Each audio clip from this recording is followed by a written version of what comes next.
Hey, everybody, welcome back to Futbol Talks. In this week's episode, we're going to be predicting Gameweek 21 games, as well as going over some of the action that we saw in Gameweek 20. So before we jump into that, we have an award that we introduced last episode, right? So the manager of the week. And because there was actually 2 game weeks since we last recorded, there was 2 chances to win that award. But somebody here won it twice. Ari, since you're the current holder, go ahead and hand it off to the new holder, please. Okay. Better you than me. Who do we think it was? It's probably going to stay here. No, just kidding. All right. So our manager of the week, 2 game weeks, was Mario. That's right. So congrats, Mario. Congratulations. And this goes right here. It goes right in front. That's right. Where it belongs. Where it belongs. Give us a run through of why you think your team did so well for both game weeks. Yeah, so I think, the previous week, game week 19, was actually a low scoring week, if I remember. Not a lot of people had a lot of points. I think the captaincy, Holland blanked, if I remember.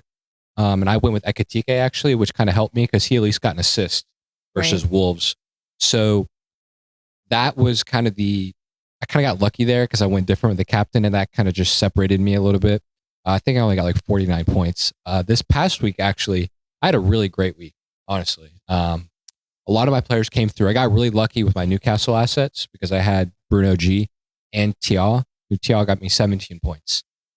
17? Oh, because he scored. He scored, clean sheet, defensive points, bonus points. He got crazy. He got everything. 17. He got everything. Everything in them. That helps a bit. I did get about 70 points because I also benched Rice. And not only did I bench him, I put him second on my bench, and Ekatike didn't play. So it hurt even more seeing Mukalele coming off my bench because he was first and only gave me 4 points. So even though I benched Rice, I still had a pretty good week. But that's just fantasy. You know, sometimes you get lucky, sometimes you don't. Just Arteta, I can't trust him, man. He said that Rice was injured. I believed him. Yeah, he plays the mind games. I guess we should have known better. I also benched Declan Rice, though he was first on my bench. Mm-hmm. We should have known better with those mind games because that's what he does a lot. And also Rice is a core of their group. But I guess why we thought he wouldn't have played is because they were playing Bournemouth, right? So it was like, yes, it's a good team. But at the end, I'll be all like, with how Bournemouth has been playing, we didn't think that they needed like the starting lineup. They have enough depth, enough good players that they didn't need to play Rice. Well, it proved to be the right decision because Bournemouth were pretty good. And we'll get into that game a little bit more. But that was kind of my, like you said, well, he also didn't play the game before. Yeah. Right. Which is why you guys thought he wasn't going to play again. Well, because they were still saying he was a doubt. Right. But I didn't bench him. That's what he was waiting for. I didn't bench him, thankfully. Well, my mind was, hey, if he doesn't play, then I set up my bench accordingly. Right. We should have done that. Well, she did, but she just didn't. The Ekatike, you didn't have him, so. Right. Yeah, so I had Shar starting my bench because I figured that Newcastle was going to keep a clean sheet. So I said, I'm gonna start Shar.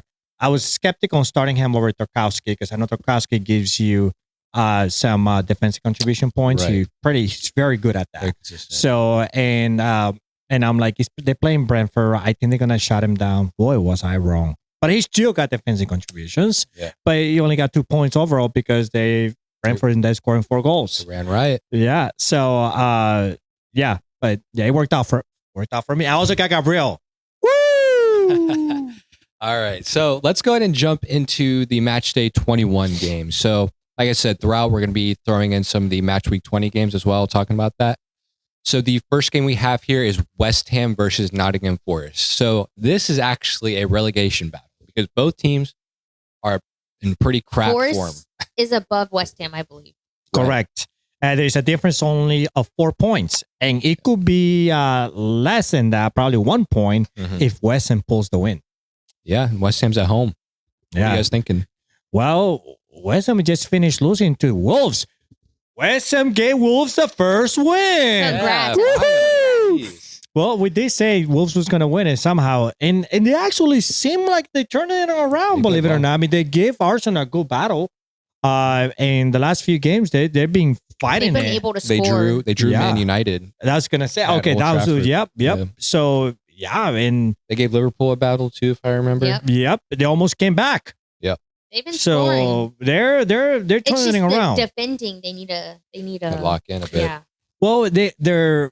I think eventually they will. Mhm. Yeah. So I don't know. What are you thinking? Well, okay. So this kind of goes into my moves this week for FPL. So I got rid of Ekitike, got Bowen. Bowen has been scoring. Of course, now they don't even know how to play against Wolves. Bowen, nowhere to be found. I mean, he did give me defensive points. He works hard. That's what that proves. So at this point, I kind of gave up on trying. I got rid of Bowen within 1 week, and I ended up getting Thiago. I'm jumping on the bandwagon. So I have a feeling that Bowen is going to score this game because it is Forest, and I do think West Ham can score against Forest. I don't know though if it's going to be enough to pull off a win because overall West Ham as a team don't look as good. And granted, Forest don't look great, but I think they're a bit stronger, at least defensively, than West Ham. So I'm going to go Forest win, but no clean sheet. However, I could see a tie, but I'm going to go Forest win. Well, Forest definitely needs to win. They lost the last 2 games. They lost to Everton, which I thought that they were going to put up a fight against Everton. And wow, was I wrong. And then they lost to Villa. I mean, rightfully so. Villa, what a team. But they end up scoring against Villa. So to your point, I'm going to say Forest is going to be a hell of a game, I think. They both need to win to create that space and the more of a gap. So I think really in my head, the better team is at this time is Forest. But West Ham at home is gonna after losing to Wolves, they're gonna try to fight it. But Forest, no clean sheet. Yeah, I agree with you guys. I'm gonna go Forest win, no clean sheet. And I just think the Forest are going for games. They're trying to win games. They're trying to push on. Like they pushed Villa. Of course, Villa is a good team, like you said. So they came and they countered and they scored their chances. But Forest actually look up for the fight. They look like they want to score. They want to defend. West Ham, I mean, they looked really bad against Wolves. They looked horrible. They looked really bad. And there's rumors of some unrest in the dressing room. They don't really like Nuno. What? Yeah, there's there's no respect there. They're saying this is just reports I'm reading. Wow. So things may get ugly if they do lose this game, as in someone may get fired because listen, West Ham are still. It's not like they're Wolves and they're most likely going to go down. They can get out of it. There's a chance they can still overtake Leeds, overtake Forest. All it takes is a good run like Leeds had recently to get out of that. But that being said, Forest, I think, have too much. West Ham looked poor. Yeah, just this past game week, it just did not look good. Maybe like 2-3 weeks ago, granted, they were still not great, but I would feel a little more sure. Like, I would say a tie. I wouldn't say a win, but I would say a tie. But after seeing how they played against Wolves, and, Junior, you're right. They might come back and be like, we just lost against Wolves. Right. But right. It's just, it would take a lot of drive, a lot of motivation from all 11 players, not just one, to actually win this game. Yeah. And Forest also need a win, to your point. So they're both going to be pushing. Forest have a better defense at the end all be all. Yep. And I think West Ham can score, but I don't think they're going to score enough goals to win. Yeah, I totally agree. All right, so moving on, our next game is Crystal Palace versus Aston Villa. Ugh. So Palace is at home for this one. I'm going to go Villa win clean sheet. Really? Yeah, Villa, granted, I do feel like some of the games they have gotten lucky. Yep. Random players are scoring goals. Granted, some of them are good, but some of them I'm like, really? I don't know.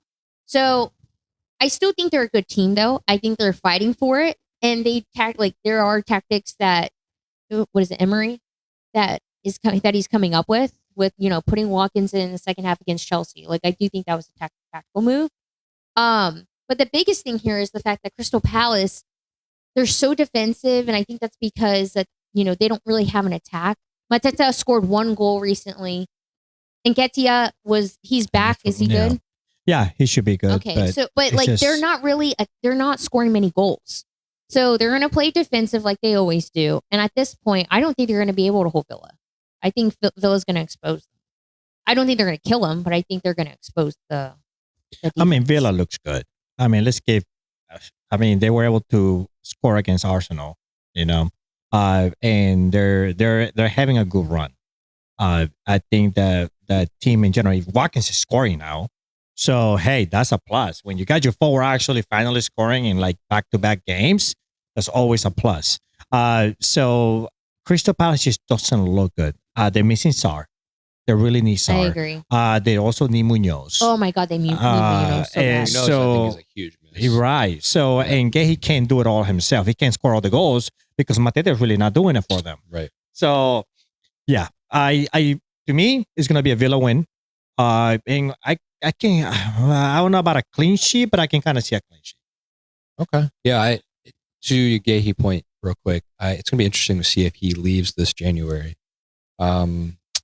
I don't know. I don't know if Palace are in such a bad run of form right now. They're not winning games at all, and they don't look convincing. So, be interesting to see if he leaves. But that being said, or if Glasner leaves.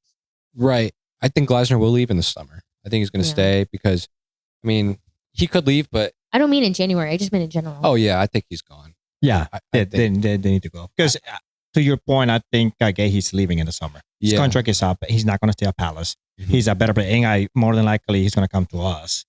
I don't think we're going to sign him in January. I think we're going to wait until his contract is up because we're looking to get somebody else. It'll be very interesting to see what goes on in the manager. We'll get to the managerial changes. Oh yeah, soon. Definitely coming from your side, buddy. But definitely, it'll be interesting to see even from United's perspective and Liverpool again and Tottenham. All three of those clubs.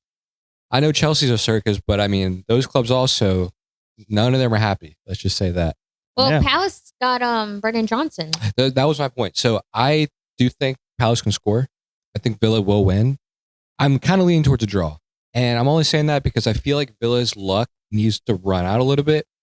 And they're playing a very defensive team who are solid defensively at home. They have a very good home record. They don't really concede a lot of goals there. And I do think Johnson's a big help for them because they just need another runner off Mateta and he brings energy. So I'm gonna go draw. I think it's a draw. That's possible. I mean, they are so defensive that, to your point, they could maintain Villa. Yeah. It's like I said, Villa's goals, some of them are great plays and the other ones are just kind of like one-offs, like luck. Mm-hmm. So it's quite possible. I could see that. Yeah, and Wharton is playing really well. Even though Palace are losing, every time I watch Palace, I'm very impressed with Wharton. I mean, he passes the ball forward every time. I don't know if you guys notice that. Like, he's just such a progressive type player. He never goes backwards. Wharton is actually he's willing to extend his contract with Crystal Palace with the agreement that if a Champions League team puts in a bid for him, that he's allowed to leave. Yeah, I've heard that seems to be more common nowadays. Yeah. So, hey, I know we're looking for someone. I was about to say. So I don't know if he's someone that we want. Mm-hmm. But we would definitely welcome that idea. But I think our emphasis and our focus is mainly going to be, center back. Yeah. I think we do need another midfielder. We need someone else to help, Gravenberg. Yeah. Because he's one injury away from we're not having a holding mid.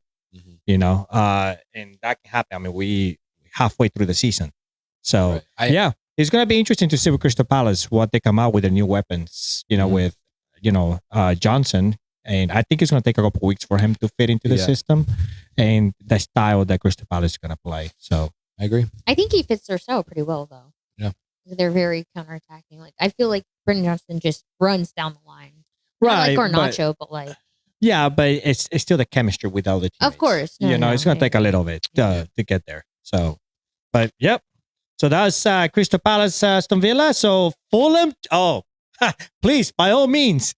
What's our next game? Please. This is take it away. Chaos FC versus Fulham. So oh my God. I don't even know what to say. Guys, last time we recorded, we saw a manager. So much has happened. So much shit has happened. So start off. Let's just get our predictions out of the way for this one. What do you guys think? Fulham versus Chelsea. Well, to give you some credit, I mean, you guys just tied Manchester City. Okay. All right. So we'll talk about the backstory of Chelsea FC, right? So after we tied Bournemouth, we saw that Maresca wasn't doing the press conference. Oh, he's sick. Doesn't feel good. Okay, that's a little weird. It's believable, right? I mean, there's a flu going around. We all. I mean, you're at the game though, so right. I know. I'm just trying to give him the benefit of the doubt. I see what you're saying. And then we go to our New Year's Eve parties. We all have fun. We all drink a little bit. And maybe there's some arguments going on in the Chelsea FC hierarchy, because all of a sudden we wake up the next day and he's been let go by mutual consent. We don't know. They use all kind of words to try and trick you, right? Because you don't really know what happened. So stories are coming out left, right, and center that Maresca left, Maresca quit, Maresca got fired. Like, we don't know. So the point is, Chelsea don't have a manager. They went into the City game this past game week, and we had the U21s coach, who's never coached a first team game in his life. He's always been a youth team coach. So things just weren't really looking great. They Chaos FC sacking a manager mid season. There's really no options out there. I mean, there's a lot of great managers, but they all have jobs with stability. Who's going to want to leave in January, right? So right now the top candidate is Liam Rosenior, who coaches Strasbourg, who are the sister club of Chelsea. They're owned by Blueco. That's the team. That's the group that owns Chelsea. So it's kind of controversial, right? Because you have two clubs that are under the same ownership, and obviously Chelsea is the bigger club. They make more money. They're a globally recognized club, and they're under chaos because the owners and the past manager can't agree. Seems like a pattern now, right? The past couple managers have been fired or let go because of the disagreements. So now they're just taking the manager of the sister club, just like that, mid-season. And they're doing, not bad. They're not a super rich club, but they're respectable. They're 7th place in France. So I don't know how I feel about that. I think it's kind of scummy of us. I think it's, it's almost like we're treating them like they're nothing. I think, clubs, you can have that relationship with another club where you kind of loan them out some players, you can develop players. I think that's totally fine. But when you get to the point where you're taking from that club, you're taking from the fans and support of the other club, you're derailing their season to help Chelsea. So that all being said, here comes City game. And, everyone thought that Chelsea was going to get smashed, me including. I mean, this is City's time to step up because Arsenal are running away with the league at the moment. Well, and then you guys had all those injuries, illnesses. Oh yeah, Caicedo suspended, Cucurella, and then we find out Sanchez and Fofana are both out. So just recipe for disaster. But turns out that Chelsea actually turned up, especially in that second half. I'll say, I think it was a combination of Chelsea turning up and like locking in, and also City kind of just not. They were. Especially in the second half, Chelsea were there. We were vulnerable, and for some reason, City kind of didn't attack. It was very strange. I don't know if the players were, what's the word? I don't know if they were just scared of exposing themselves too much and leaving too much space in behind because we still had Neto on the field. And well, I mean, you guys can counter, right? You guys can really quick. You guys speed, so they have to play with care. Yeah, very careful. But yeah, so. I was a little surprised with City's approach. But yeah, 1-1. I mean, listen, I'll take that. We haven't beaten City in 5 years. So I'll take a draw at the Etihad any day. Yeah. Watching the game, I mean, I told you guys, I feel like if Chelsea score, if Chelsea score against us, I feel like it says a lot more about us than it does Chelsea. You could say vice versa, but meaning to your point, we all thought that you guys were going to get smashed or just terrible, injuries, no manager, drama. Now is our time to take over, to win this game. Yeah. But to your point, second half, things really changed. I I know I said this before, but Kusanov, I don't care for him. I feel like I know Gavardio, I think they were still going to score no matter what. Yeah. Because Chelsea did lock in. Chelsea started attacking more. It was just, you guys almost had more energy, and then we could just kind of like died down. I mean, I honestly, this game for City, yes, we move the ball, but sometimes we move it too much. Sometimes like it just needs to go more forward and not so horizontal. And I don't know. Sometimes some games I like it, and other games I don't. And the other thing is, you guys were playing a low block, so of course it was a lot harder to, they were two-man marking Holland. It was a lot harder to get through, but still, we had opportunities and we did not finish it. And so I don't know. I just felt like our energy the entire game was like this, and then second half it was like this. Yeah, it was never like, oh my god. It was just like. You guys had a lot of defensive injuries too in that second half. You lost Diaz and Gavardio. Oh, I didn't even know we lost Diaz. Yeah. After a while, I was like, I was bored of it. And then you guys scored, and I wasn't shocked by it because Neto almost had a goal. Enzo was attacking a lot. Reece James actually did good for you guys, basically holding the middle by himself. Well, they also made some tactical moves as well. Chelsea did, by pushing Palmer to the wing.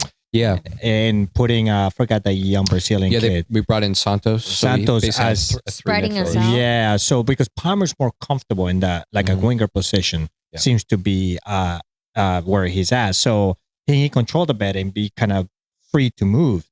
And you still had Enzo and you had Reece James playing that holding position. So you guys were able to control the middle a little bit more than the first half, because the first half seemed like City was just taking over the middle. And Enzo seemed frustrated, and the whole thing was just like, I agree. That was a good move to bring in Santos. Thought he had a good game. And to your point about Palmer, I'm interested to see if the new coach wants to come in and how much he's going to change. Because that's one thing about Palmer that I didn't love under Maresca is he played him through the middle, which I know he's a good player and you want him on the ball as much as possible. But I felt like because he's very one-footed and teams know, don't want to get him on his left, and they really marked him out of games very easily, and then he would just get frustrated. And then that's not the Palmer we saw under Pochettino, where he scored 25 goals and he was like the FPL king. So I wonder if he's going to move him back over there. But to me, under Pochettino, he had more freedom. Yeah, he was free to go wherever. Yeah, I mean, on paper, he seemed like he was assigned a position, but he had the freedom to go wherever he needed to go, which it worked out to his favor. Because I mean, if he's technical enough to get around and post through balls. I mean, he was assisting a lot as well. Yeah. So, which is why they brought Joao Pedro into the picture in the lap. They're like, oh my God. I'm like, whoo, Palmer's going to have a feast. He got 2 forward like a feast. Because at that time was Jackson. Right. Yeah. He ain't having no feast. He's really hungry still. Well, the injury didn't help him. So, but yeah. What do you think about the game? The game itself, so you guys getting Semenyo. That's really going to help a lot of your issues that you're having. On the issues, I mean, there's really not many issues. Yeah, well, the issue that you're having is the teams are catching up on how you play. Okay. So, like, Haaland has been blank for the last 2 game weeks. So, low block seems to be the kryptonite for you guys. So, Semenyo is really going to expose and help you guys on the quick counter and the creativity that you guys need. But the game itself, I think Chelsea really played it well in the second half. To me, we talked about Neto and his touch. Neto could have had, if Chelsea would have played the attack quicker on the one touch and not stop the momentum, they would have scored more goals. Yeah, they would have had a lot more opportunities there. But every time Neto had the ball, the touch was off. He had to pull it back, and then all of a sudden, all City was back in the box, and you guys were defending. Yeah. I agree. So you guys, Chelsea has the speed to beat the defense, Manchester City's defense, which is why everybody was playing cautious with you guys. But every time you see Neto touch off, boom, had to reset the play. Yeah, pass it back and transition again, and you can't. It's really hard to go through Manchester City's defense. Yeah, 5 defense. Yeah. I mean, it's not like we could have brought on another. I mean, our other option was Garnacho, and it would have been even worse. So, I do give Neto credit though. yes, it's a disaster with the touch and all that, but, and not finishing, but he works hard. Yeah, he does. He's a very hard worker. I'll give him that. But I will say, eventually, I do think Chelsea should move on because... I think they will. Yeah, I mean, if you want to be a top club, you can't just have guys who all work hard. You need to be like City, where you have technical monsters. Well, right? it all depends the mentality of the ownership.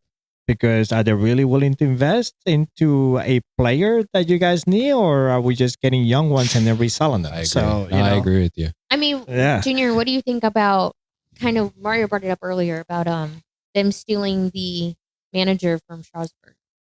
But there's really no other option, and they know him very well, and he seems to be within the circle. You know how there's circles everywhere.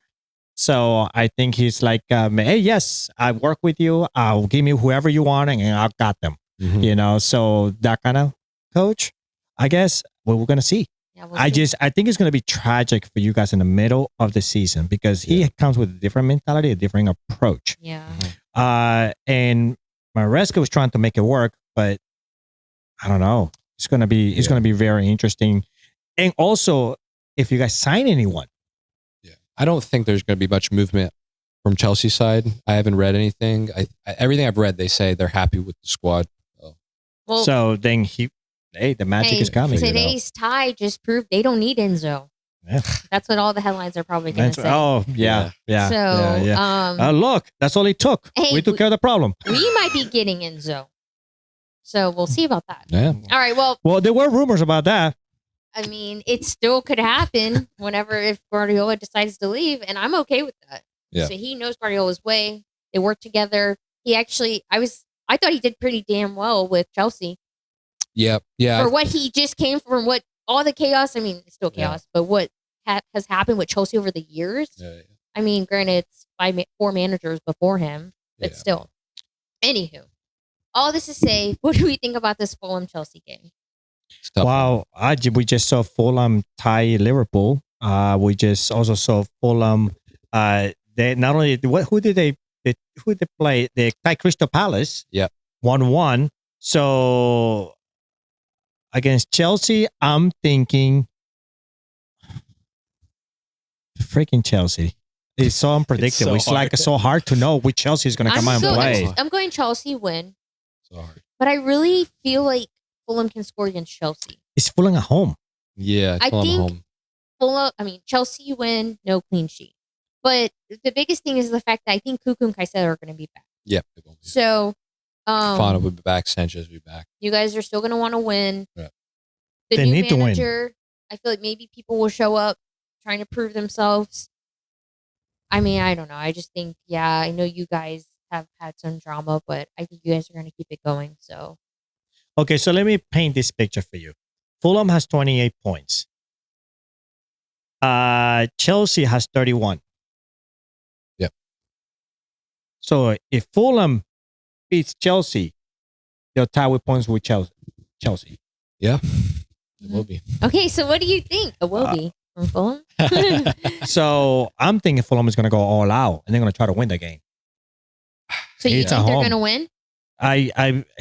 Something tells me a tie. But Fulham isn't one of those teams like home away. Like, I don't think they're one of those teams that it really matters about where they're at. The thing is, you have Raul and you have Wilson. That's all they have right now. That's literally all they have. That's why I think Chelsea have more threat. That's why I'm leaning towards a Chelsea win. Okay, good. But that's why I still think they can score is because I do think one of those players will score. Okay, so Robinson is back. They're doing good for Robinson does help.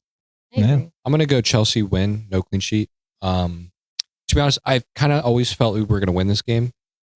So I'm not trying to be an super positive Chelsea fan because I thought we were going to get smashed by City, but we ended up tying. But I think the new manager will be there and there's going to be a new feeling around the club and around the players. So maybe they'll try to impress. Maybe some players will try harder. To your point, Santos played well. Maybe he's going to start, try and be a regular starter. I don't know. It'll be different. I think hopefully Santos a regular starter against who? James and Caicedo? Well, they could do a 3-man midfield. So this new manager may not play James in the midfield. Okay.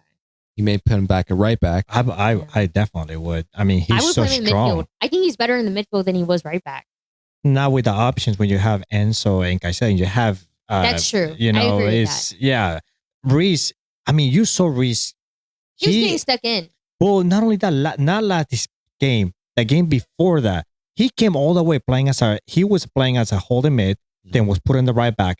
And he was actually one of the ones that saved the goal. Came into as game. Yeah, he came in, saved the goal into a separate back position. I think they need that leadership on the back line. In the back line. I do. Oh, so you like him agree. as a... I like him as a defender, as a right back. Oh my God, I thought you meant mid. I was like, I like him as a midfielder. No, I don't get me wrong. He does great in the midfield, but I think the defensive line needs. They do need leadership. They need leadership. We talked about this last episode. I agree with the leadership point. That's really.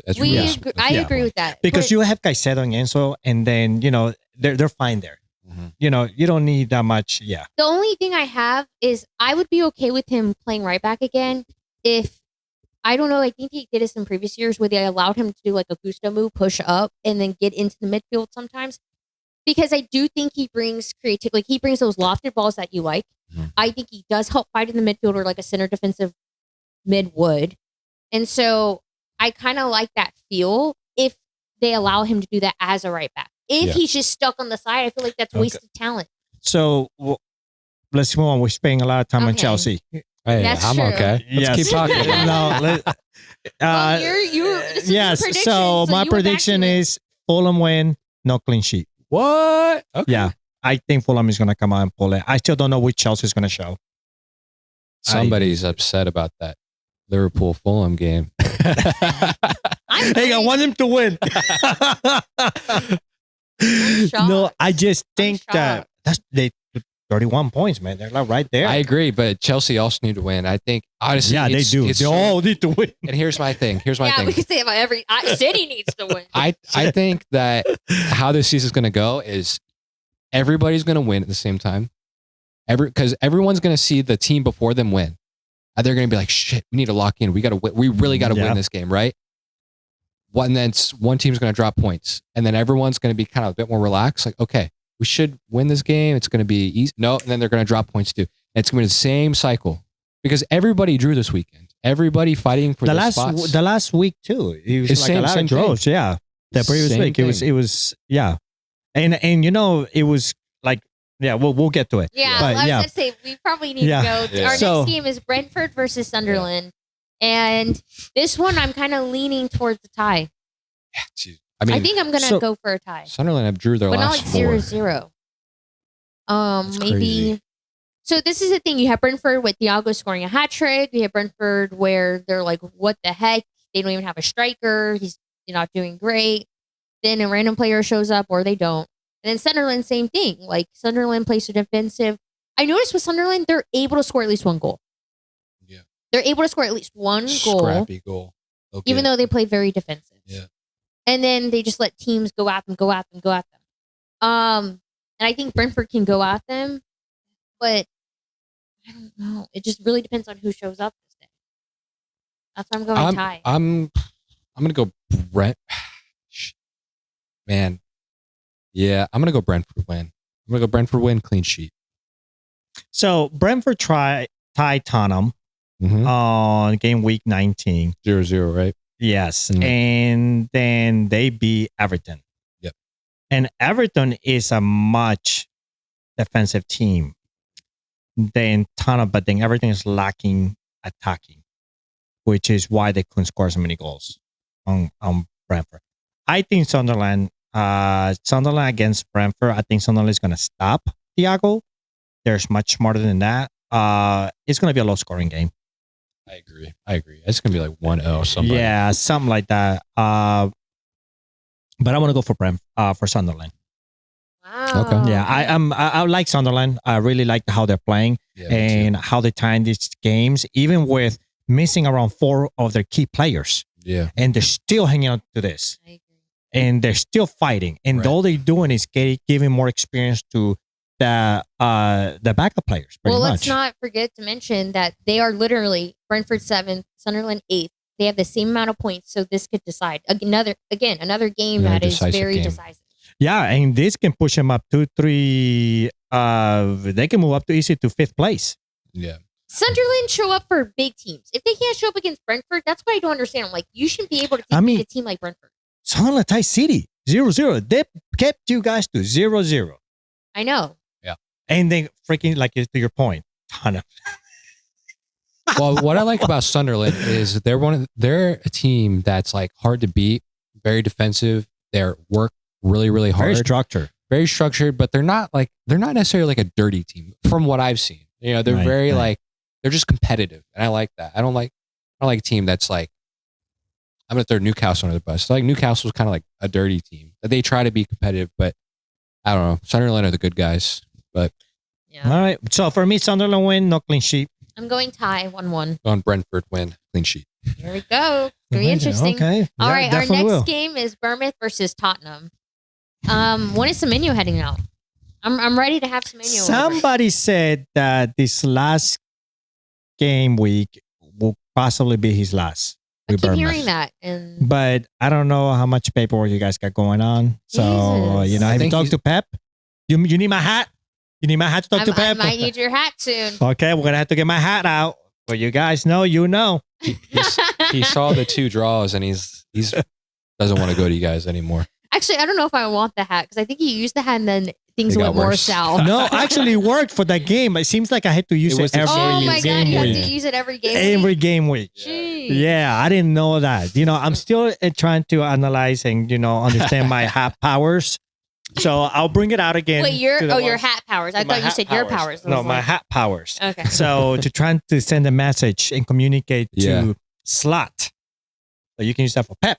I don't know because mine is red. It's blood red. I think I'm going to be very unlucky with that. Yeah, you know what? I'm going to give it to you anyway. No, I'm good. I think I need this instead. Maybe this will help me communicate. Well, the colors. That's what I mean. I'm like, the color is fitting. So, yeah. All right. All this to say, what are we thinking for this game?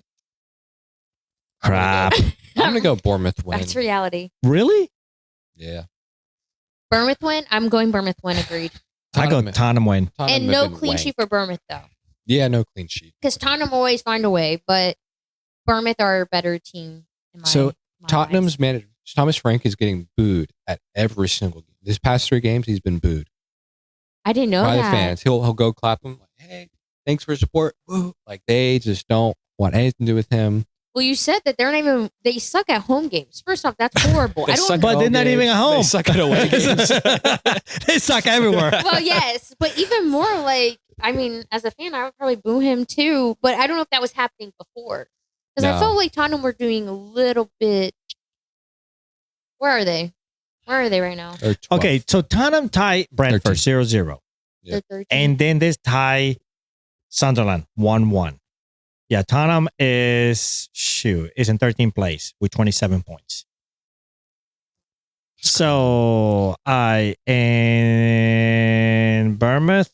Wait, Mario, tell them what you told me about Frank, about Brentford doing better without Frank or something like that. There's some stuff like that. Brentford's like, Brentford's above. I don't remember what I said. I think you said like Brentford's like almost top 5 once Frank left. Yeah, their form's just been really good since he left. I know, it's just crazy to think that. Well, and I thought Frank was a pretty good. Well, they had to change their style, and the coach they got, he's pretty good. And Thiago is really coming through for them. Yeah. Seems like he's set up the team like for each player is being used to their maximum strength. Because I watched Thiago, and he's not that great on the ball. No, but he's just set up to where he's scoring goals. Right. So and last season it was Wisa and Mbeumo. Yeah. So they really had to change the whole thing up. And they lost their coach and they lost Odegaard, right? Norgard, yeah. So they really had to change. Yeah. And the new coach, I mean, it's a different system. Mm-hmm. So you can not only without Frank doing better, but they're playing differently. But it's just funny they always have like the two, Mbeumo and Wisa, and now it's Thiago or Sade. Tottenham and Bournemouth. Tottenham win, no clean sheet. Okay. Tottenham win, no clean sheet? Oh my Lord. Yeah, right. I mean, the way they were able to score in Sunderland somehow, and I think they're I time. don't like Spurs, so. Hey, it's okay, Tottenham fans, Spurs. You'll get some love from me. It's all right. I'm an equal opportunity employer. Go. All right. So, Ari, what's our next game here? So next we have City versus Brighton, and I'm not gonna lie, I'm not feeling too great about this. They are a thorn in your side. Yeah. What happened? That's. I actually think we can tie this game. Really, listen, going back to the Chelsea City game. Every time Chelsea and others play City, they kind of step it up. They always do. So it wasn't kind of a surprise that you guys tie them because every time you guys play them, they step it up. So going back to Brighton, because I don't want to get back to Chelsea. I'm still salty about Kai Havertz. I think Brighton looks strong. I think they have a team that kind of plays together and that kind of know each other well. And I can see a tie. Yeah, I think I can see a tie. 2-2 game. Really? Mm-hmm. I'm thinking you guys are going to win. Wow. I don't think it'll be a clean sheet, but I do think you will win. Brighton play a high line. So I think there's going to be a bit more space for Haaland to run into. Obviously, they're not going to come and be crazy and try and keep him off, do offside trap or something like a Ange team or something. But I do think Haaland is going to get back on the score sheet this game. This is the game where our defense, I think they can expose it even more with the injuries. And also, to your point, they don't really man mark strikers like that. So yeah, you're right. Maybe I'll open up Haaland a bit and then allow some other players to So I'm going to take back what I said because Brighton tied West Ham 2-2. Yeah. And to your point, the high press really exposed, which is really opened up for Bowen and what's his name, Paqueta and stuff like that. So City win. Yeah, I mean probably no clean sheet. And they also Brighton just finished what they do. They beat Burnley. Yeah, they beat Burnley 2-0. But, man, that's not hard. So City win. No clean sheet. Come on, have some faith. I think not on City. I wasn't too fond with how we played you guys today. Today we were supposed to beat you and we didn't. I mean, Brian always scored against us, and if I don't know. I'm just not impressed. I wasn't impressed. So yeah.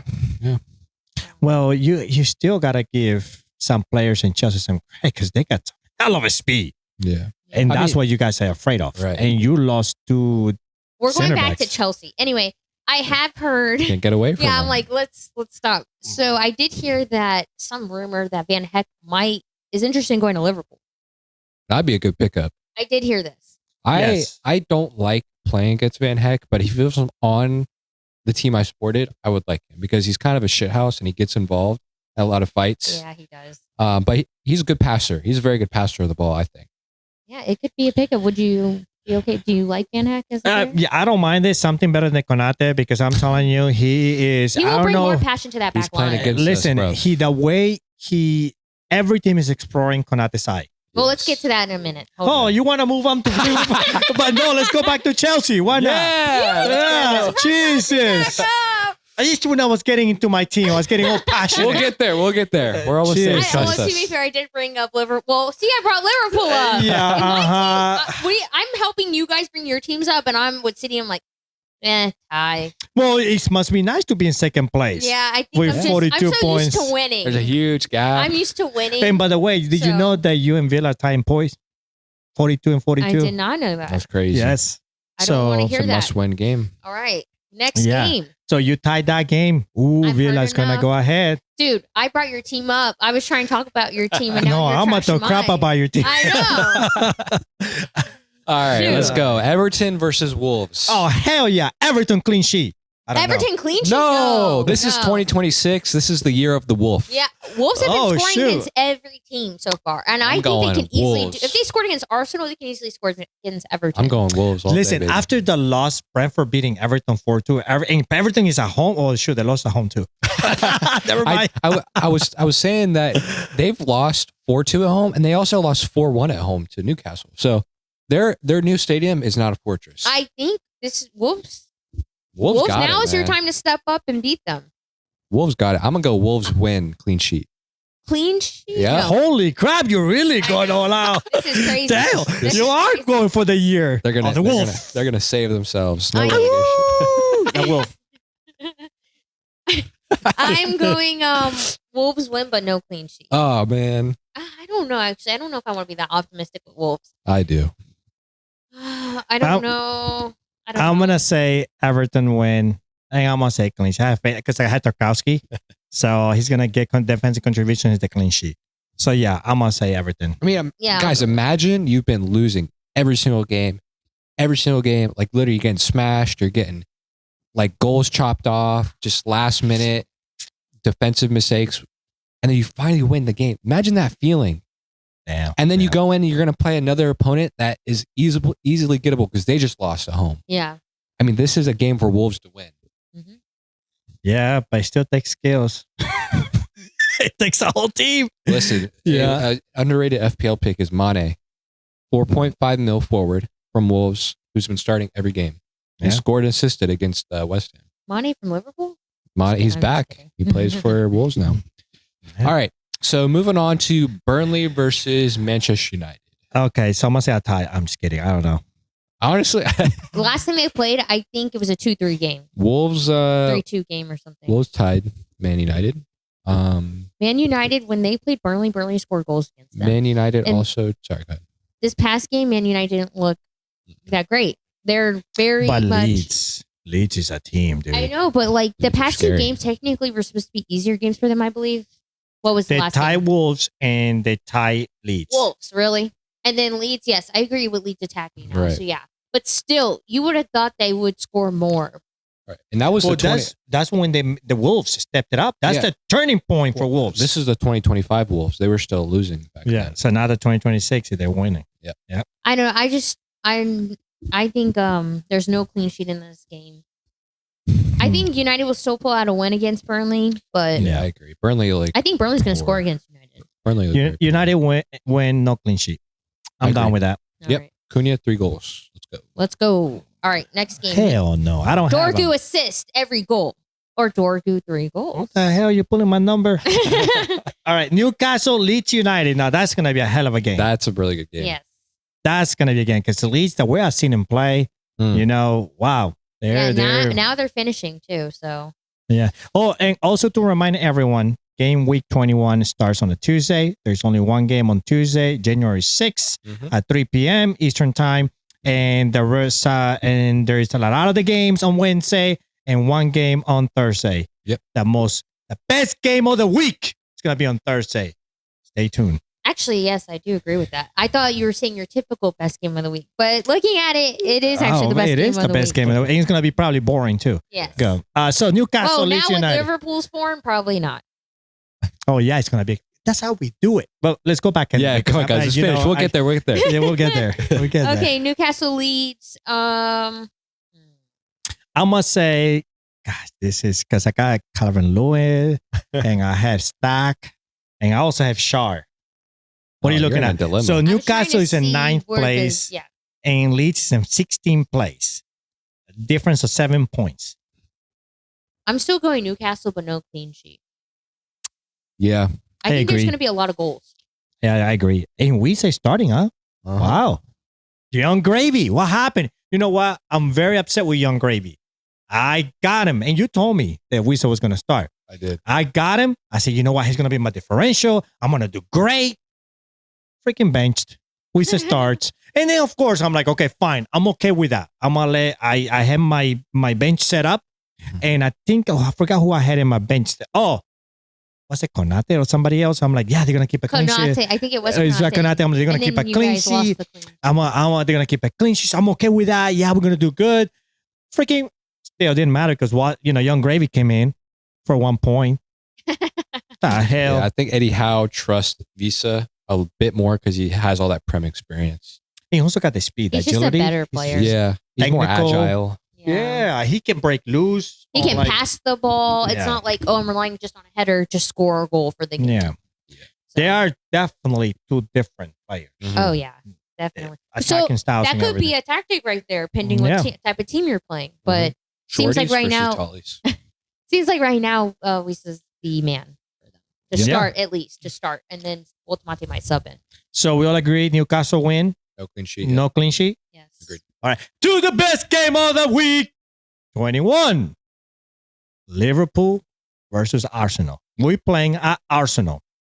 So let's go back a little bit about Liverpool's Back in time. performance. Yeah, well, now Let's talk about Liverpool's Now let's bring performance. it up. So, game week 19, for the ones that don't know, we tied Leeds United 0-0. That was a hell of a game. Yeah. That was a hell of a game. He's snoozing. Yeah. I was being sarcastic. Fulham and Liverpool 2-2. Okay. This was a hell of a game. Listen, it was at the end. Yeah. I again, everyone is exploiting the Konate side. Mhm. All the mistakes, all that Wilson's goal started generating from that side. I mean, it was just what happened was Konate, I think, chased after Raul, I think it was, which left a spot there for Wilson to sneak in, and the ball came right a one-touch pass to him, and then Gravenberch had to come to the rescue and try to rescue Konate's mistake and try to heal it, but Wilson just had a great finish. I mean, you can hate that. Then I still not happy the way we're playing. The way Liverpool is playing is very like we're still learning how to move the ball.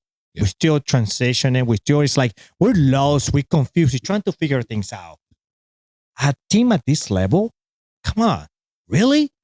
We are the Premier League champs. We can't be playing like that, man. Seriously, we just broke some records signing players, which, by the way, he's injured. And we really struggle in center back. Again, we did sign someone, Giovanni, and he got hurt. So now we're looking into signing an Ecuadorian. Yeah. Thank you, Mario, by the way, for the jersey. Oh, you're welcome. Got me a new Ecuadorian jersey for Christmas. So we're looking into signing Joel Ordonez. He plays at a Belgium league.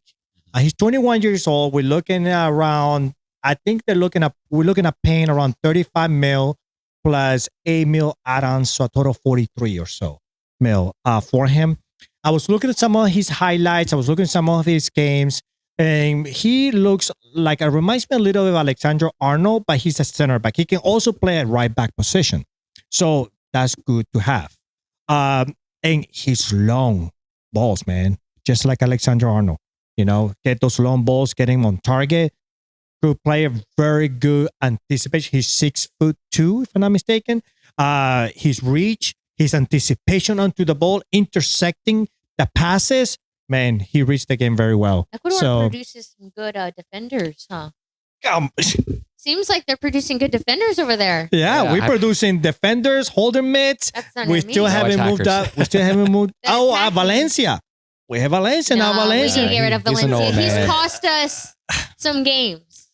Yeah, Copa America. Yeah. Don't get me started with that. Yeah. Anyway.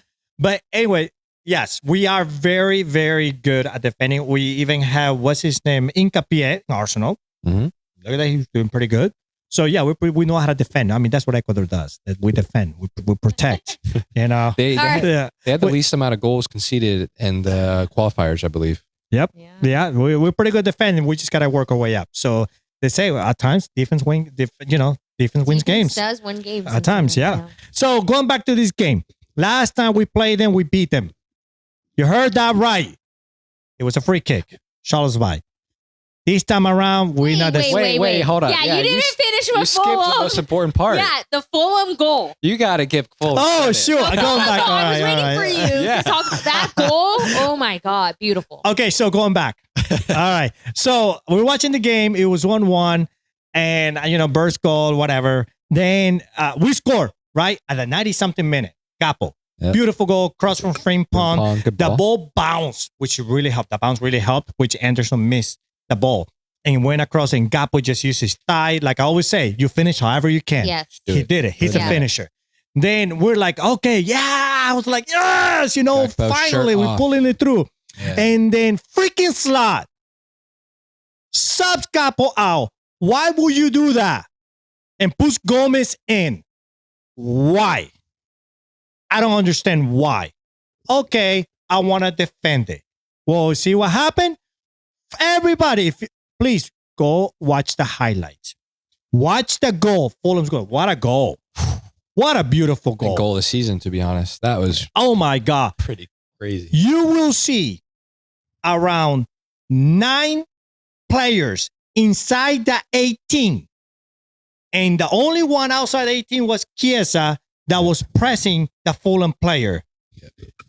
Nobody else outside the 18, which Gakpo would have been there. Mhm. So Chiesa pressed, then he passed it off. I forgot the name of the kid that scored the goal. The guy that scored the goal. Harrison Reed. Pass it off to Reed. Reed did not only have all the time to look at where to shoot, he probably could have gotten a measuring tape, doing some AI work, even go get a cup of coffee. That's how much time he had. Yeah. Everybody else, it was like Slat told him, hey, get in the 18 and create a wall. That's what it looked like. Right. Everybody was just standing inside the box. How in the hell we play like that? Yeah. It's like he told him to everybody get in and hold hands. And Yeah, it's like, the ball, let them shoot. them. Let them shoot. They're not that good. Up. Yeah. You know what? Don't get me started. It's so strange. And to be honest, I don't know if that's on Slot or like if I'm a player who's been playing for 20 years, like that is so weird. Like their instinct is to stay in the box. Like that's horrible. That's just horrible instinct.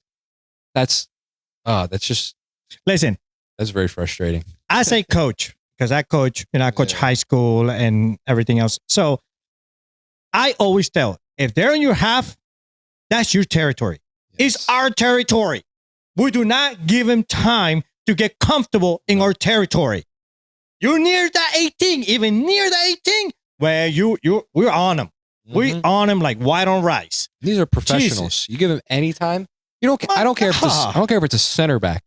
I don't care if it's the goalkeeper. You need to press somebody on top of your 18. Yeah, that press would have stopped them from having the great kick that he had. Yeah. I mean, it was a great kick. By all means, it was a beautiful kick. And even the commentators say, that's a goal you see once in the blue moon. Like once a season, if that. He was. I mean, upper nighting, everything else. And the whole thing, we watched the goal and we paused it and literally counted the players inside the box. And it was everyone in there except Chiesa. And I forget there was somebody there was else. an outside. And Frimpong was outside. Frimpong was on the outside. Had a guy. Yeah, because they had 2 here. Fulham had 2 here. And it was Chiesa that came from the center to He was press. kind of chasing both players. So, and then he passed it off to the person that kicked the ball. And it was just like nobody else was there. Again, Gakpo would have been there. I do agree. Like, I do think players should have known, but also especially Van Dijk. Sorry. Yeah, but I still think it was a Slot wrong move because you're throwing Gomez immediately went to the back. No, I agree. I'm assuming. I don't know for sure, but I'm pretty sure that's when I saw. Well, Gomez on the you're line, removing. You wanted to defend the goal. Well, I told you immediately. I was like, wait, he's going defensive, and then within a minute later, they scored. I was like, well, that's exactly what happened because Gomez goes to the back. Gakpo was a striker, so he would have been pressing high with Chiesa.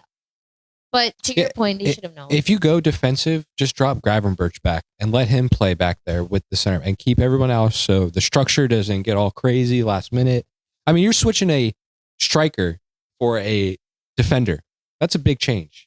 And especially when you have less than 3 minutes left. Yeah. I mean, it's not like we're having still 20 minutes. That's what I mean. I don't know why he went defensive last minute. He got so scared because you guys need a win. You guys haven't been winning, so I think he freaked and went and did it. But to me, I was like, 3 minutes, you guys could have. Right. And if we would have kept Gakpo in, those plays would have not pushed us high. Exactly. Because Gakpo would have pushed the line up higher. Yes, so it just doesn't make any sense. Does not make any sense. Does not make sense. And I am going Arsenal win and clean sheet. I agree. Doesn't make any sense. Arsenal win 3-0, I think. At least 3. Your defense, I think, is going to get exposed. Yep. We'll get exposed. Arsenal win, unfortunately. Sorry to say that. We're not going to be able to fix it by next week. We're not going to get our new center back by next week. I think we are going to be playing with 2 holding mids. I don't know what all the holding mid is going to be. And Isak out. They say Kitike did not play this past game because he had a light hamstring injury. So he is going to be ready for the Arsenal game. Will that make a difference? We having Saliba and Gabriel in the back? Highly don't think no, so. Yeah. no, I don't think so. So yeah, Arsenal win, clean sheet.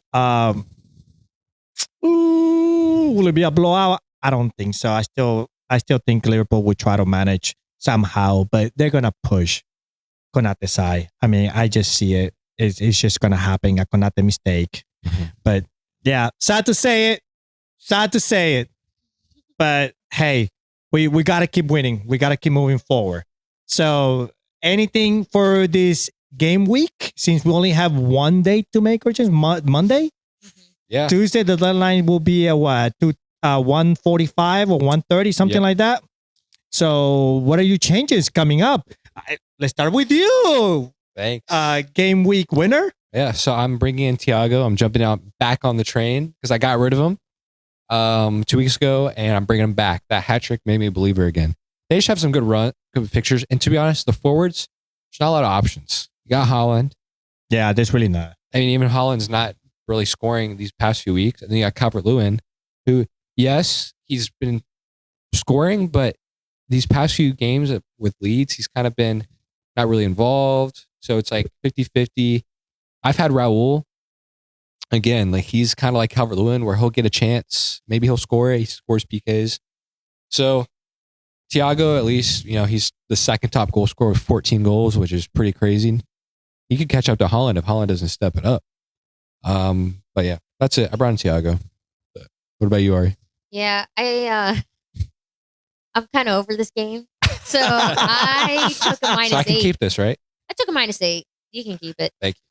But Hell no! What do you mean you can keep it? wait, you didn't let me finish.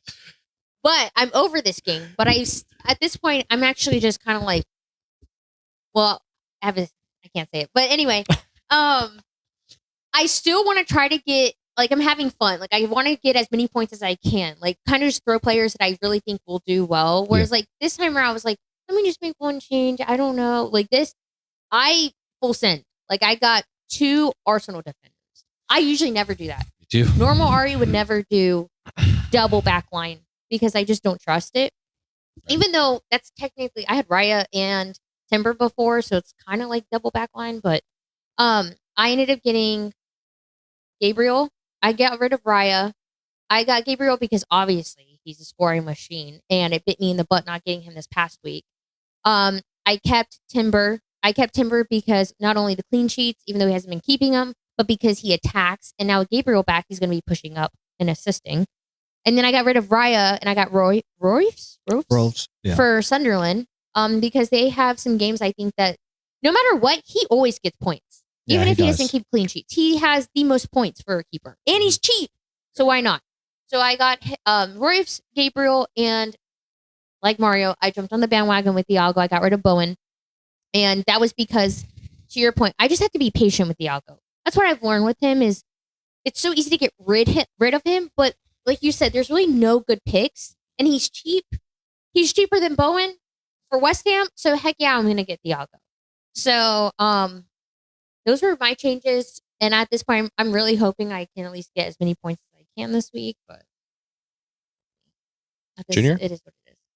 Yeah, for me, everybody else knows that Semenyo is going to probably eventually be going to Manchester City. I think his prices are going to drop. People are going to start dropping them already. And they also, so I dropped them and I jumped onto Rodgers because I know Villa is going to have some good games. I mean, they got Crystal Palace. I think that's a good game for them. I think Rodgers is going to be able to exploit the middle and try to get some goals in there or assists, which he has been. And that's pretty much my only change. I do have Calvin Lewis, Ekitike, and Haaland on top. I may just change my formation instead of because I'm usually just playing a 3-4-3. So I may do a 3-5-2. I may do that and bench one of them. Probably bench Ekitike. I don't think he's gonna score, but you never know. It may bite me in the tail, but it is too expensive. I don't want to take a -4. That's why I'm still holding on. You can't afford to. You're up on the table. Like we compete in a league and they're up there. I'm not up there, so I'm like, whatever. But you're up there and I agree. If I was that, I would not take a -4 this week. It's not worth it. It's close up there. So I may keep, I'm just still got to look at my players. I do have good defensive players that gives me if they don't keep clean sheets, they'll give me defensive contributions. Right. So that's my objective and my goal, especially with the defensive side and the midfield. Stack from Leeds. He always does that. That's easy, especially if you have ones that will not do well. So hey, as always, it's great talking to you guys and giving you guys our predictions for the game week 21. And please don't forget to like, subscribe, and hit that notification button. We'll see you guys next video. Bye-bye.